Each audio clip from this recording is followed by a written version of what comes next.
Jane Hunt. Thank you, Madam Deputy Speaker. I'd first like to express my support for this bill as a whole. We absolutely must do everything we can to return the bodies of victims to their loved ones, to ensure that they are afforded a proper burial and an opportunity to say goodbye.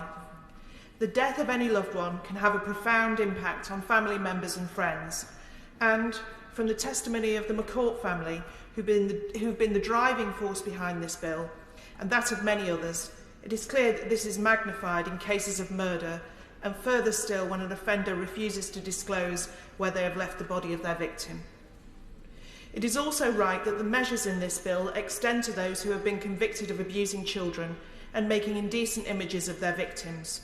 This is a heinous crime, and families of potential victims deserve answers. Turning to this amendment itself, I doubt anyone would dispute the need to ensure that victims and their families are kept apprised of any parole applications, and indeed at every stage of the parole process thereafter. Over the last few years, as a caseworker for my predecessor and now as the Member of Parliament, I have supported constituents of mine, the Whedon family, whose daughter Amanda was subjected to a frenzied attack by a complete stranger whilst walking home from her job as a nurse at a local hospital. She sustained 37 knife wounds. Even more shockingly, it was reported that this attack happened while the perpetrator was visiting the grave of his first victim. The perpetrator of these horrific crimes was sentenced to life imprisonment in the 1980s, but made a parole application earlier this year. The family was subsequently informed of this and were able to make a victim personal statement and challenge the parole board's decision in the necessary time frame. Unfortunately, in this case, the prisoner was released, but the families were at least given the opportunity to make their own views known. It is absolutely crucial that victims and their families are given a voice and treated on a level playing field as the offender.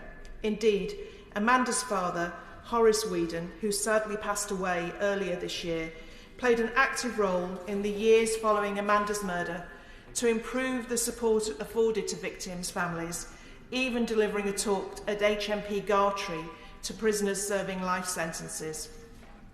I would like to take this opportunity to pay tribute to his work.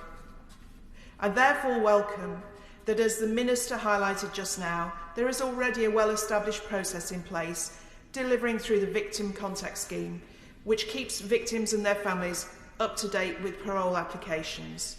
However, sadly, there are still too many cases whereby victims and their families are not provided with this information and only find out that an offender has been released when it is reported in the media.